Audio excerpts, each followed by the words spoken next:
Sir जी, control accounts का हमारा जो है वो टॉपिक है जो हम पढ़ रहे हैं। और कंट्रोल अकाउंट्स में हमने डिस्कस किया था कि there are two types of control accounts.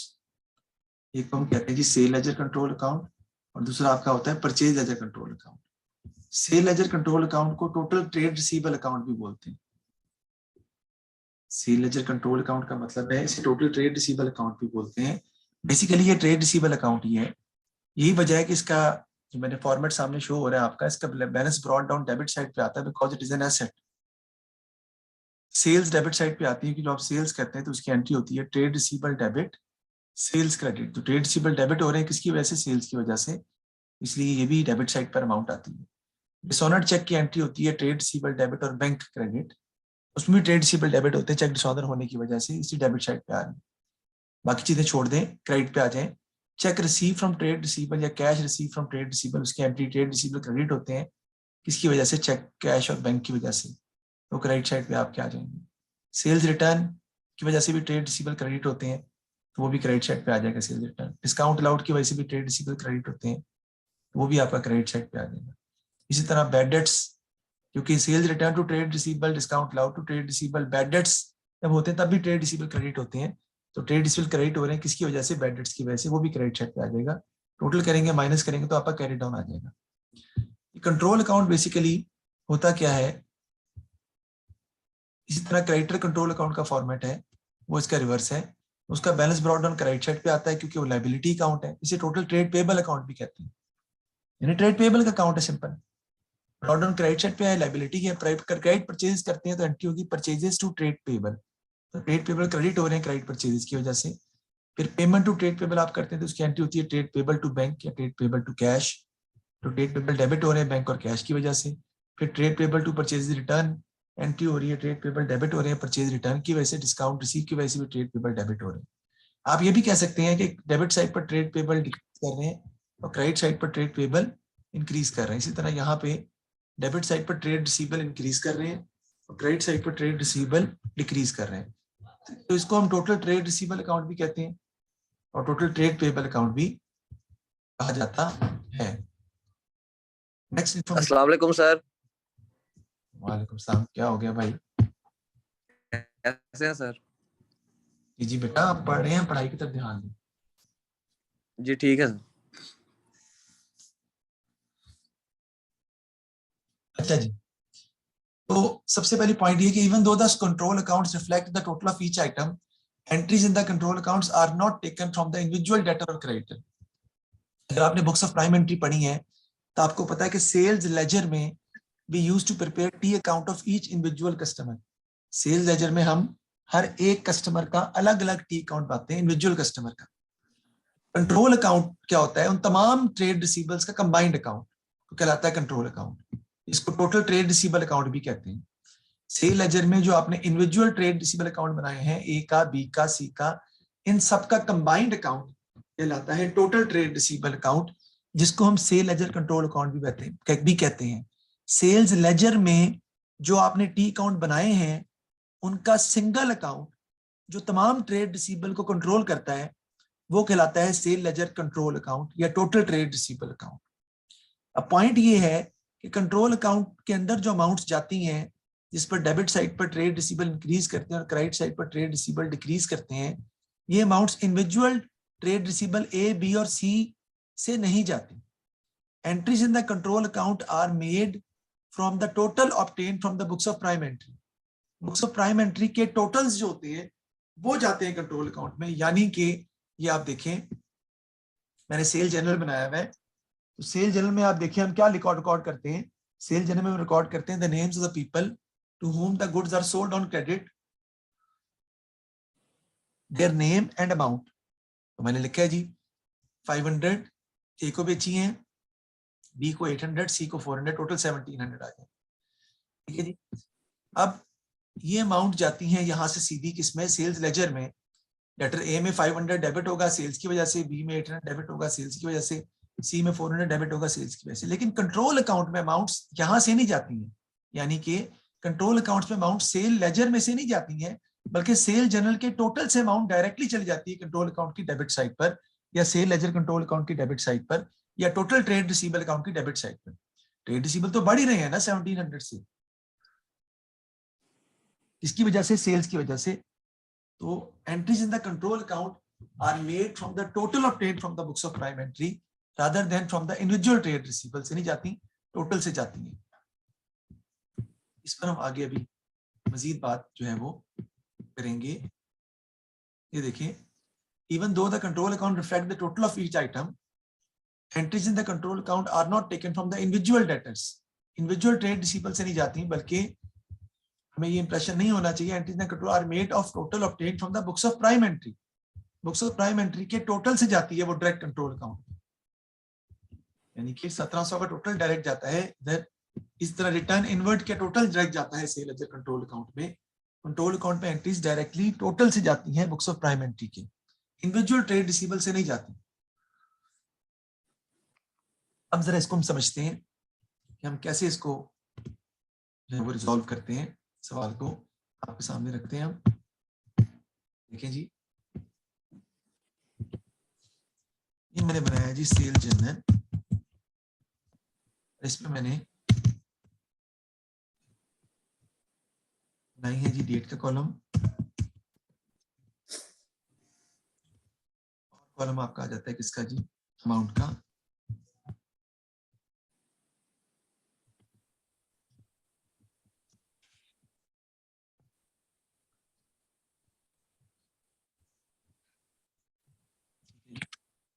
अब यहाँ पर हमारे ट्रेड रिसीवेबल्स हैं, एक ए है, बी है और सी है। ए को हमने चीजें बेची हैं कितने की जी, 400 की। बी को हमने बेची है 300 की और सी को हमने बेची है 200 की। टोटल सेल जो आपके पास आएंगी, उधार पे हमने चीजें बेची हैं, क्रेडिट पे हमने चीजें बेची हैं, तो वो हमारी टोटल अमाउंट जो बनेगी वो बन जाएगी आपकी कितनी, यानी कि टोटल क्रेडिट सेल्स आप कह रहे हैं वो आपकी आ जाएगी 900। 900 is the total credit sales.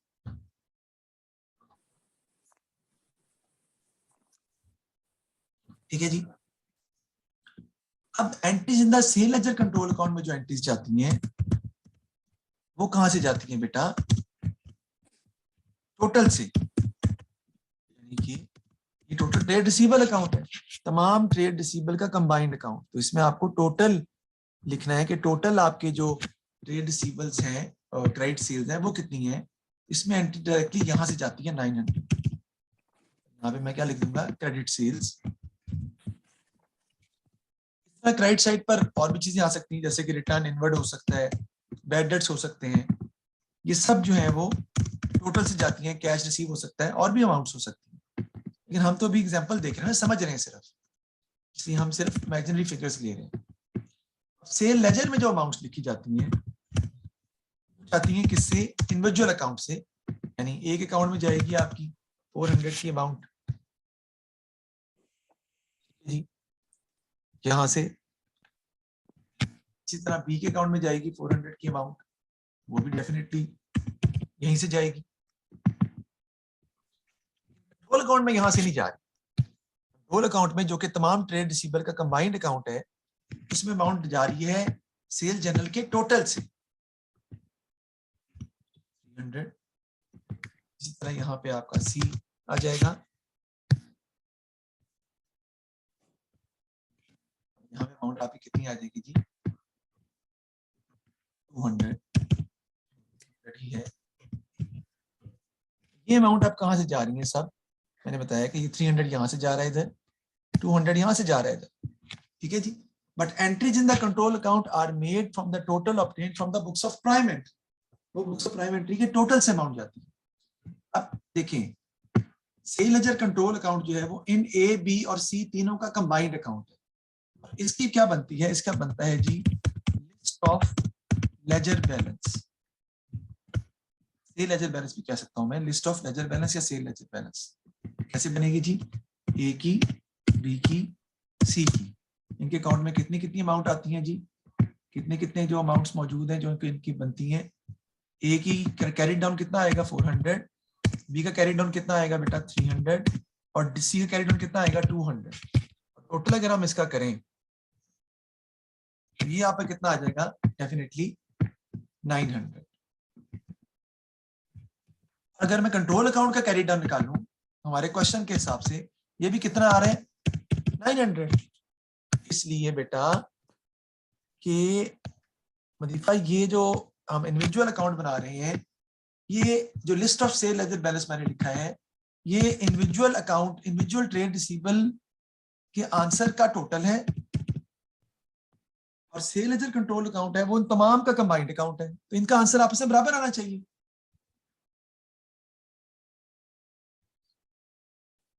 होता ये है कि कंट्रोल अकाउंट कोई और बंदा बना रहा है और वो डाटा उठा रहा है सेल जनरल के टोटल से रिटर्न इनवर्ट जनरल के टोटल से जबकि सेल लेजर कोई और बंदा बना रहा है जिसने इंडिविजुअल अकाउंट बनाया ए का बी का सी का।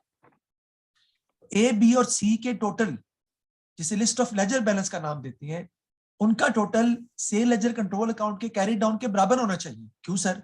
क्योंकि ये दोनों चीजें सेम है because they are prepared by different individuals but the amount has to be the same.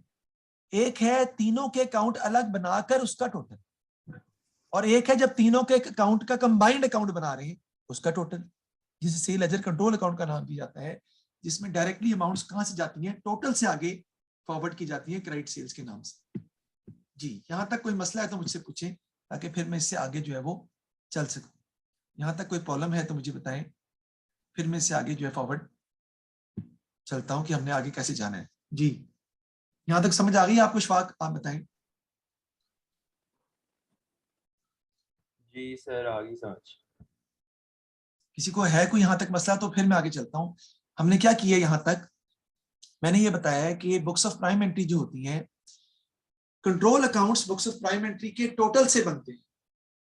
Cell general के टोटल से परचेज रिटर्न जनरल के टोटल से परचेज जनरल के टोटल से रिटर्न इनवर्ट जनरल के टोटल से। और कंट्रोल अकाउंट दो किस्म के होते हैं एक सेल लेजर कंट्रोल अकाउंट एक purchase ledger control account. Sale ledger control account total trade receivable account है तमाम ट्रेड रिसीवेबल का कंबाइंड अकाउंट जिसमें तमाम ट्रेड रिसीवेबल की कंबाइंड अमाउंट लिखी जाती है। और purchase ledger control account total trade payable account है। इसी तरह सेल्स लेजर में हम टोटल नहीं बनाते सेल लेजर में हम हर एक इंडिविजुअल ट्रेड रिसीवेबल का सेपरेट अकाउंट बनाते हैं ए का अलग बी का अलग सी का अलग अलग अलग अकाउंट बनाते हैं इंडिविजुअल ट्रेड रिसीवेबल्स का। जबकि कंट्रोल अकाउंट उनका कंबाइंड अकाउंट है उसे टोटल ट्रेड रिसीवेबल अकाउंट भी बोलते हैं। अब चलते हैं जी हम इससे आगे। अब हमारा टॉपिक जो आ रहा है जो हमने पढ़ना है जो कि ए लेवल का टॉपिक है उसे हम कहते हैं जी कंट्रोल अकाउंट रिकॉन्सिलिएशन। आप लोगों ने बड़े अच्छे तरीके से बैंक रिकॉन्सिलिएशन स्टेटमेंट पढ़ी है। उसमें हम क्या करते हैं we use to reconcile the cash book balance with the bank statement balance. तो यहां भी यही करना है we need to reconcile the sale ledger control account balance with the list of sale ledger balance. The total of sale ledger balance, the total of individual sale ledger balance should be equal to the carried down of sale ledger control account because these two things are the same. ये individual का total है और ये सबका combined account जो आपने बनाया उसका total है। तो both के balances they should reconcile with each other. Because they are prepared by different individuals, but they are prepared from the same data.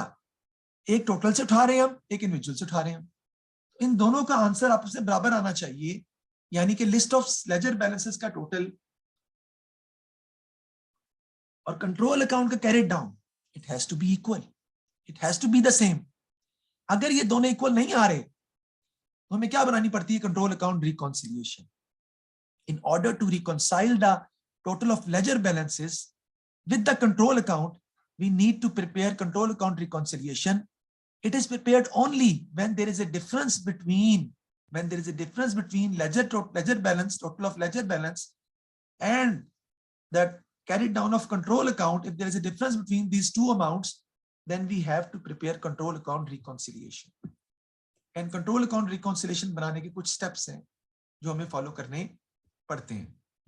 So if there is a difference between closing balance of sale ledger control account and total of list of ledger balances, then we prepare control account reconciliation in order to bring the balance equal. हमें इसको दोबारा equal करना पड़ता है और हमें control account reconciliation बनानी पड़ती है उसे दोबारा ठीक करने के लिए। अब इसके लिए हम देखते हैं कि कौन कौन सी गलतियां हो सकती हैं जिससे कंट्रोल अकाउंट का और सेल लेजर बैलेंस का डिफरेंस जो है वो क्रिएट हो सकता है या क्रिएट होता है.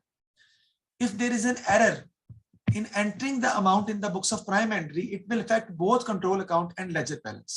Yeah, if the transaction are fully omitted from the books of prime entry, it will affect both control account and ledger balance. चलिए जी इसको डिस्कस करते हैं हम. क्या हुआ जी कि हमने गलती से सेल जर्नल के अंदर क्या किया माहीन, हमने ये 400 लिखा ही नहीं. जब मैंने ये 400 यहां नहीं लिखा, मैं ओमिट कर गया हूं, तो क्या होगा, ये 400 यहां नहीं जाएगा. जब ये 400 यहां नहीं जाएगा तो 400 यहां भी नहीं आएगा. जब ये 400 यहां नहीं आएगा तो इसका टोटल हमारा कितना बनेगा, ऑब्वियसली हमारा इसका टोटल जो है वो 900 की बजाय कितना बनेगा, 500, विच इज 400 लेस. जब मैंने सेल जर्नल में यहां पर नहीं लिखा, जब मैंने सेल जर्नल में यहां पर अमाउंट नहीं लिखी ए की, तो उसका मतलब है कि आपका टोटल जो है कंट्रोल सेल जर्नल का वो कम बनेगा, जो कि कितना बनेगा, 500. जब ये 500 बनेगा तो डेफिनेटली आगे भी जाएगा 500. जब ये 500 जाएगा तो उसका मतलब है कि आपका आंसर जो कंट्रोल अकाउंट का है वो कैरी डाउन ठीक नहीं आएगा, डेफिनेटली वो क्या आएगा, गलत आएगा. क्या करना पड़ेगा आपको जी, बिल्कुल सही, आपको यहां पर ऐड करना पड़ेगा सेल्स जर्नल अंडरकास्ट के नाम से कितना, ताकि आप उस अमाउंट को ठीक कर लें. सेल जर्नल अंडरकास्ट के नाम से यहाँ पर 400 ऐड करना पड़ेगा ताकि आप उसको ठीक कर लें. यहां भी आपको 400 क्या करना पड़ेगा, ऐड करना पड़ेगा. And then your balances are going to be the same again. So if a transaction wholly omitted from the books of prime entry, अगर कोई ट्रांजैक्शन आपने बुक्स ऑफ प्राइम एंट्री में लिखी ही नहीं है तो वो कंट्रोल अकाउंट को भी इफेक्ट करेगी और वो लेजर बैलेंस को भी इफेक्ट करेगी. आपको कंट्रोल अकाउंट में भी वो 400 ऐड करना पड़ेगा और लेजर बैलेंस को भी करेक्ट करने के लिए 400 ऐड करना पड़ेगा. इसी तरह ये तो बात थी ओमिशन की. अब क्या है कि हमने 400 की जगह पर, यानी इंस्टेड ऑफ राइटिंग 400 हमने लिखा है, लेकिन लिखा कितना है, गलती से हमने यहाँ पे 400 की जगह कितना लिख दिया, 100. यहां कितना जाएगा बेटा, 100. और ए में कितना जाएगा, अब यहां पर 100. अब जब यहाँ 100 जाएगा तो डेफिनेटली ये अमाउंट हमारी क्या हो जाएगी, गलत हो जाएगी. जाहिर बात है, उसको भी आपको दोनों में रेक्टिफाई करना पड़ेगा, दोनों को ठीक करना पड़ेगा, क्योंकि ये अमाउंट आपकी कितनी बनेगी, 600. आपको 300 ऐड करना पड़ेगा. इसी तरह टोटल की जो ये अमाउंट है ये कितनी बनेगी, 600. और डेफिनेटली उसकी वजह से क्या होगा, आपका सेल लेजर कंट्रोल अकाउंट में भी जो अमाउंट जाएगी वो 600 जाएगी. आपको 300 यहां पर भी ऐड करना पड़ेगा, यानी कंट्रोल अकाउंट में भी डेबिट साइड पर आपको लिखना पड़ेगा 300 टू मेक इट 900. और आपको यहां भी 300 ऐड करना पड़ेगा इसे करेक्ट करने के लिए.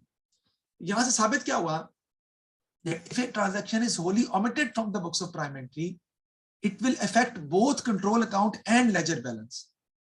ऐसे कह रहे हैं, if a transaction is wrongly entered in the books of prime entry, either sale journal, purchase journal, return, inward journal, return, outward journal, it will be rectified or it will affect or rectified in control account also and in ledger balance also. आपको ledger balance को भी correct करना पड़ेगा और control account के balance को भी correct करना पड़ेगा.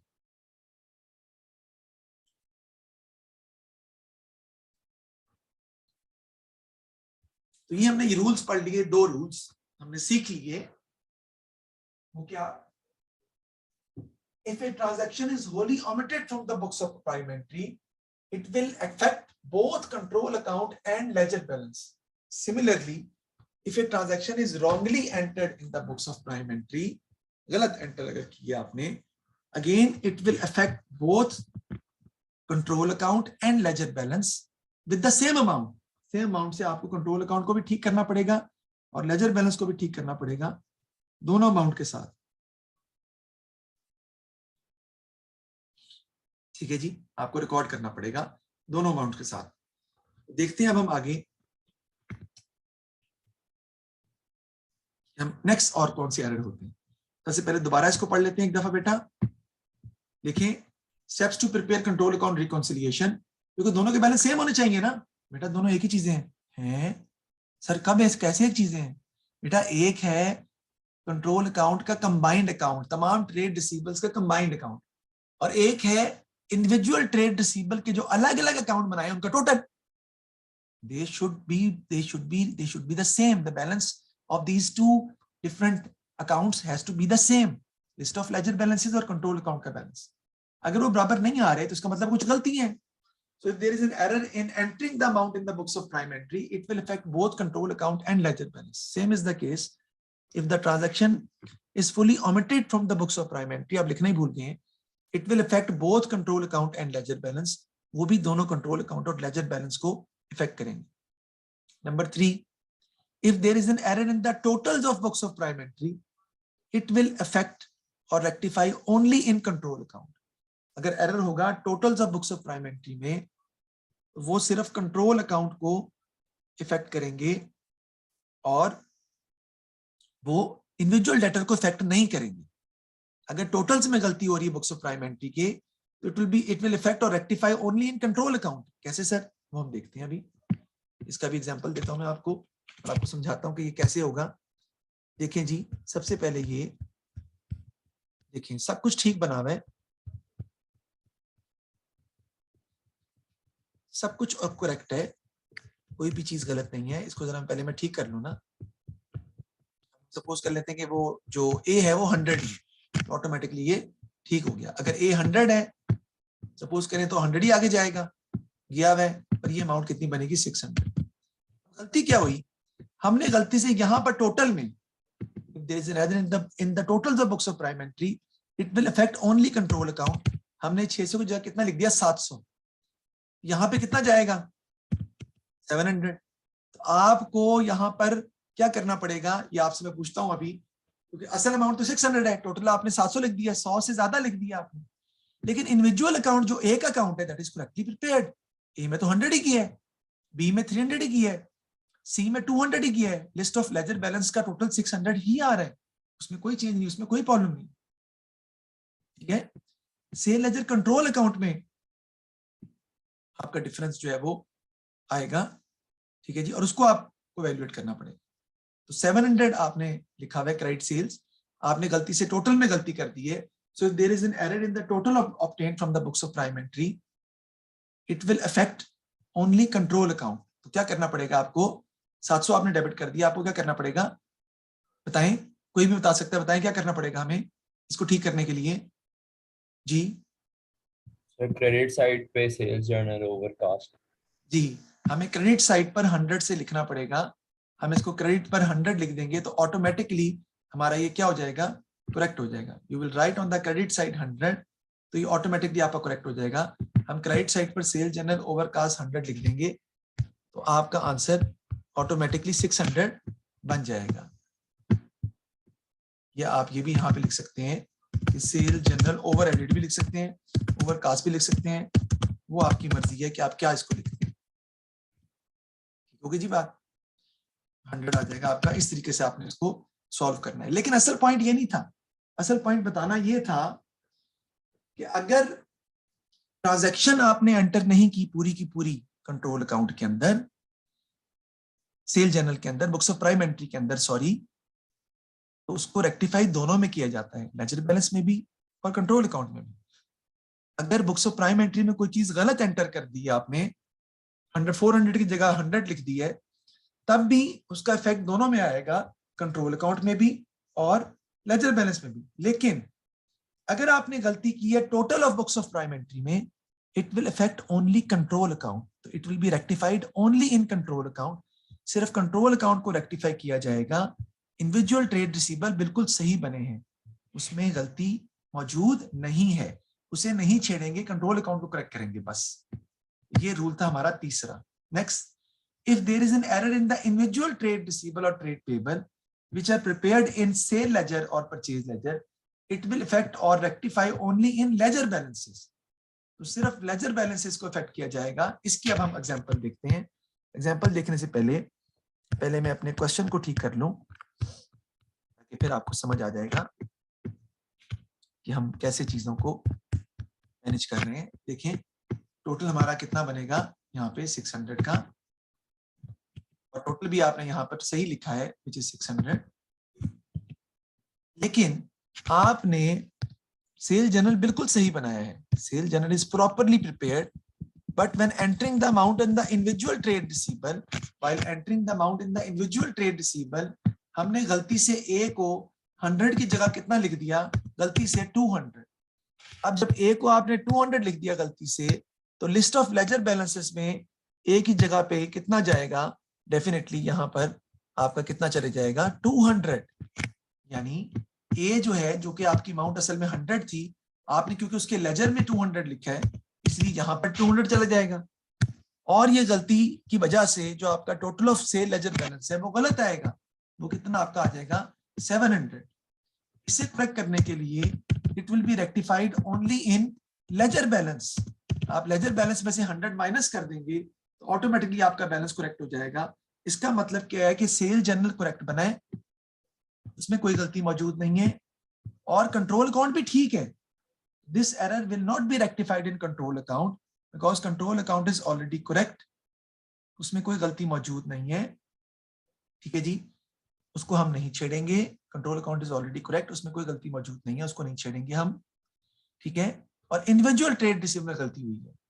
इंडिविजुअल ट्रेड रिसीव में गलती जब होगी, क्योंकि सेल जर्नल बिल्कुल सही बनाया था, सिर्फ 100 को आगे ले जाते वक्त सेल लेजर में आपने 200 लिखा है, तो लिस्ट ऑफ लेजर बैलेंसेस जो है वहां पे 200 लिखा गया है, जिसकी वजह से लेजर बैलेंस में गलती है, वहां रेक्टिफाई की जाएगी। कंट्रोल अकाउंट में गलती मौजूद नहीं है, लिहाजा it will be rectified only in ledger balances. ये 4 रूल हमने पढ़े हैं। अगर कोई एंट्री आपने ओमिट कर दी है लिखने से, यानी लिखना भूल गए हैं बुक्स ऑफ प्राइम एंट्री में, तो it will effect both control account and ledger balances. वो लेजर बैलेंस को भी इफेक्ट करेगी, कंट्रोल अकाउंट को भी इफेक्ट करेगी, दोनों में आएगी, ठीक है जी। But if there is an error in the individual, if there is an error in entering the amount in the sale journal, in entering the amount in the books of prime entry, it will again affect both control account and ledger balances, और control account को भी ठीक करना पड़ेगा और laser balance को भी correct करना पड़ेगा आपको, रिकॉन्साइल करने के लिए, दोबारा बैलेंसेस को आपस में इक्वल करने के लिए। लेकिन अगर गलती बुक्स ऑफ प्राइम एंट्री के टोटल में हो रही है, अगर गलती बुक्स ऑफ प्राइम एंट्री के टोटल में हो रही है, it will effect only control account. Ledger balance correct है, उसमें गलती नहीं पोस्ट की जाएगी। ये number 3। Number 4, if there is an error in entering the amount in the individual trade receivable, यानी इंडिविजुअल अकाउंट में गलती कर दी हमने, यहां पर 300 की जगह 200 लिख दिया, 600 लिख दिया है, तो भाई तो सेल जर्नल तो सही बना हुआ है, कंट्रोल अकाउंट भी सही है, क्योंकि कंट्रोल अकाउंट तो टोटल से बनता है। आगे गलती की आपने तो लेजर बैलेंस में गलती करेक्ट की जाएगी, लेजर बैलेंस इफेक्ट होगा, and that will be rectified only in ledger balances। तो ये हमने 4 रूल पढ़े हैं, इसकी आप पिक्चर ले सकते हैं, क्योंकि इसी की बेस पर हमने आगे सवाल को सॉल्व करना है। 5th पॉइंट ये है कि इफ द डिस्काउंट अलाउड और डिस्काउंट रिसीव्ड अंडर कास्ट और overcast, it means totals of discount account is affected and it will effect और rectified only in control account. वैसे ही जनरली सुन लें कि अगर अंडर कास्ट और ओवर कास्ट का लफ्ज लिखा हो क्वेश्चन में, रिक्वायरमेंट में, तो उसका मतलब है कि टोटल ही अंडर कास्ट ओवर कास्ट हुआ है। सर नहीं समझ आई, देखें अगर वो यहां पर कहता है, देखें सेल्स जर्नल अंडर कास्ट 500, इसका मतलब है सेल जर्नल को आपने 500 से कम लिखा है, तो भाई इसका मतलब है कि जो टोटल 600 का है इसको लिखा है ना 500 से कम आपने। ये 3 तो बिल्कुल ठीक बने हुए हैं। क्यों सर? इसलिए कि अगर किसी इंडिविजुअल के अकाउंट का टोटल इंडिविजुअल को कम लिखा है, तो कौन सा इंडिविजुअल है? ए है, बी है, सी है, कौन सा है? नाम दिया हुआ? नहीं दिया हुआ। इसका मतलब है जब वो अंडर कास्ट और ओवर कास्ट की नॉर्मली बात करता है, तो किसी बंदे के बारे में तो बताया नहीं होता कि डिस्काउंट अलाउड किसको कम दिया है, डिस्काउंट रिसीव किससे कम चार्ज किया है, क्रेडिट सेल्स किस बंदे को नहीं लिखी रिकॉर्ड की, क्रेडिट परचेजेस किस बंदे को की थी, किससे खरीदी थी आपने, जिसको रिकॉर्ड नहीं किया, पता ही नहीं। तो अंडर कास्ट ओवर कास्ट में हम ये अज्यूम करते हैं कि टोटल अंडर कास्ट हो रहा है, यानी ये जो 600 है ये 500 से मैंने कम लिखा है, यानी मैंने यहाँ पे कितना लिखा है 100, 500 से कम लिखा है, तो मुझे 500 डेबिट साइड पर मजीद लिखना पड़ेगा, इसको ठीक करने के लिए। अंडरकास्ट ओवरकास्ट का नॉर्मली मैंने कहा हर दफा नहीं, अंडरकास्ट और ओवरकास्ट की गलती नॉर्मली टोटल की गलती कंसिडर की जाती है, प्रोवाइडेड दैट कि उसने किसी इंडिविजुअल का जिक्र ना किया हो कि सेल लेजर अकाउंट अंडरकास्ट किया, तो फिर वो तो एक पर्टिकुलर सेल लेजर का कोई अकाउंट होगा ना। लेकिन अगर सेल जनरल अंडरकास्ट किया है, रिटर्न इनवर्ट जनरल अंडरकास्ट किया है, या ओवरकास्ट किया है, या कैश बुक ओवरकास्ट की है, तो हम टोटल में ही कंसिडर करते हैं। और आपको पता है कि टोटल की गलती जो है वो सिर्फ कंट्रोल अकाउंट में इफेक्ट की जाती है, वो इंडिविजुअल ट्रेड रिसीवेबल्स को इफेक्ट नहीं करती, वो लेजर बैलेंस में गलती करेक्ट नहीं की जाती। So this is the rules of preparing the control account reconciliation. ये तीनों का लिस्ट है, उसका टोटल है, और ये सेल लेजर कंट्रोल अकाउंट इन तीनों के टोटल का इकट्ठा अकाउंट है, कंबाइंड अकाउंट, जिसे कहते हैं सेल लेजर कंट्रोल अकाउंट। यानी सेल लेजर में जो अकाउंट बनाए हैं इंडिविजुअल, उन सबको जो कंट्रोल करता है सिंगल अकाउंट, वो कहलाता है सेल लेजर कंट्रोल अकाउंट। इसे टोटल ट्रेड रिसीवेबल अकाउंट भी कहते हैं, या total trade payable account, payable के जमरे में कहा जा सकता है। अब सेल लेजर में जो एंट्रीज जाती हैं वो इंडिविजुअल सेल जनरल की इंडिविजुअल अमाउंट जाती हैं आगे 300 200, लेकिन control account are always prepared from the total obtained from the books of prime entry. यहाँ पे अमाउंट टोटल से जाती है। अब जब अमाउंट टोटल से जाएगी तो इसका कैरेट डाउन और इसका टोटल आपस में बराबर होना चाहिए। अगर ये बराबर नहीं आ रहा, then we have to prepare control account reconciliation so that the total carried down, the balance carried down of sale ledger control account and the total of list of ledger balances should be equal. हम उसे equal करेंगे, and in order to equal we have to prepare control account reconciliation. और उसके 4 किस्म के errors हैं जो मैंने आपको पढ़ाए हैं। पहला है जी कि अगर गलती बुक्स ऑफ प्राइम एंट्री में एंटर करते वक्त हो रही हो, या कोई ट्रांजैक्शन आपने ओमिट कर दी हो, तो वो कंट्रोल अकाउंट को भी इफेक्ट करेगी और लेजर बैलेंस को भी इफेक्ट करेगी। अगर गलती बुक्स ऑफ प्राइम एंट्री के टोटल में हो रही है तो वो सिर्फ कंट्रोल अकाउंट को इफेक्ट करेगी, और अगर गलती इंडिविजुअल ट्रेड रिसीव में हो रही है तो वो सिर्फ इंडिविजुअल ट्रेड रिसीवेबल को इफेक्ट करेगी। अब इसमें हम क्या बनाते हैं, एक हम बनाते हैं amended sale ledger control account. इस सेल लेजर कंट्रोल अकाउंट को ठीक कर लेते हैं हम, जो गलतियां उसके अंदर हैं, जो रिकॉर्ड उसमें नहीं किया हुआ। और दूसरा हम बनाते हैं statement to reconcile the balance in the control account with the subsidiary ledger, यानी सेल लेजर बैलेंस की गलतियां हम यहाँ पर ठीक कर लेते हैं। यानी 2 चीजें बनाते हैं, देखें, एक अमेंडेड या corrected sale ledger control account, यानी कंट्रोल अकाउंट का जो बैलेंस होता है कैरिड डाउन, उसको करेक्ट करते हैं, और इसमें जो चीजें रिकॉर्ड नहीं हुई वो रिकॉर्ड करके हम उसको लिखते हैं, जो चीजें हो सकती हैं। और दूसरे में बनाते हैं statement to reconcile ledger balance with control account, और उसे हम स्टार्ट करते हैं बैलेंस एज पर सेल लेजर बैलेंस के नाम से। और इन दोनों का आंसर फिर आपस में क्या होना चाहिए, बराबर होना चाहिए। और ये स्टेटमेंट फॉर्म में बनती है, एडलेस की फॉर्म में, आपके कंट्रोल अकाउंट टी अकाउंट की फॉर्म में बनाया जाता है। यहाँ पर एक बच्चे ने मुझसे सवाल किया कि सर बाकी चीजें समझ आ गई हैं, सर ये कंट्रोल अकाउंट बैड डेट्स और सेट ऑफ कंट्रोल अकाउंट की डेबिट पर कैसे आ गए। अब ये बात बहुत इंपॉर्टेंट है और समझने की है। बेटा अगर आपने बैड डेट्स ज्यादा चार्ज कर दी, बैड डेट्स ओवरकास्ट कर दी, यानी कस्टमर को ज्यादा क्रेडिट कर दिए, जो करना ही नहीं था, बैड डेट्स एवं ही चार्ज कर दी, बैड डेट जो हुए भी नहीं थे, तो आपको कैंसिल गलती से कर दिया, आपको डेबिट करना पड़ेगा अपने कस्टमर्स को इंक्रीज करने के लिए।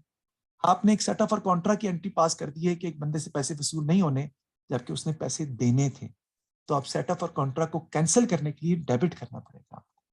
तो amended sale ledger control account simple sale ledger control account की तरह नहीं बनता, इसमें सिर्फ एरर्स और गलतियों को करेक्ट किया जाता है जो कि आपने रिकॉर्ड अभी तक नहीं की। ये है तरीका कंट्रोल अकाउंट को बनाने का। अभी कंट्रोल अकाउंट के सवाल जो हैं वो मैंने आपको नोट्स भी भेजे हैं, आप इस कंट्रोल अकाउंट को सॉल्व कर सकते हैं।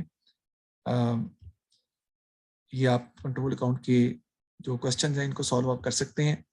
जैसे ये तो कल हम कंट्रोल अकाउंट के सवाल को सॉल्व करके ही आगे मूव फॉरवर्ड करेंगे, ताकि आप कंट्रोल अकाउंट भी बनाना आ जाए, और फिर हम बात करेंगे कि रिकॉन्सिलिएशन जो है वो कैसे बनाई जाती है या उसे कैसे ट्रीट किया जाता है।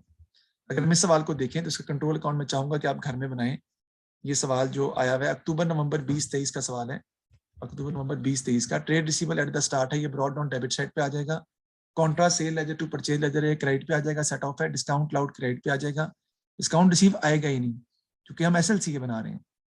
फिर interest charge on a customer overdue account है, ये डेबिट पे आ जाएगा, ये पैसे भी हमने कस्टमर से लेने हैं। इररिकवरेबल डेट्स बैड डेट्स हैं, ये क्रेडिट साइड पे आ जाएंगे, ट्रेड रिसीवेबल डिक्रीज कर रहे हैं। रिसीट फ्रॉम ट्रेड रिसीवेबल, पैसे मिले हैं ट्रेड रिसीवेबल से, ये भी क्रेडिट साइड पे आ जाएंगे। रिटर्न इनवर्ड की वजह से भी ट्रेड रिसीवेबल डिक्रीज होते हैं, ये भी क्रेडिट साइड पे आ जाएंगे। रिटर्न आउटवर्ड नहीं आएंगी, उसका ताल्लुक PLCA से है। टोटल सेल्स दी हुई है, कहता है 20% of total sales are cash sales, the reminder are credit sales. तो याद रखिएगा कि 1,90,000 में से 20% हम माइनस कर देंगे और बाकी अमाउंट क्रेडिट सेल्स की है वो हम लिखेंगे SLCA की डेबिट साइड पर, जिसकी एंट्री होगी trade receivable to sales. Trade receivable debit हो रहे हैं किसकी वजह से? सेल्स की वजह से। और ये अमाउंट 20% कितनी बनती है? 38,000। तो 1,90,000 जो कि टोटल सेल्स की अमाउंट है, उसमें से आप 38,000 माइनस कर देंगे तो आपके पास 1,52,000 क्रेडिट सेल्स की अमाउंट आ जाएगी, जो आप SLCA की डेबिट साइड पर लिखेंगे। 38,000 तो कहीं आएगा ही नहीं। क्यों सर? बेटा कैश सेल्स में ट्रेड रिसीवेबल इफेक्ट ही नहीं होते। कैश सेल्स की एंट्री होती है कैश डेबिट सेल्स क्रेडिट, उसमें जो है वो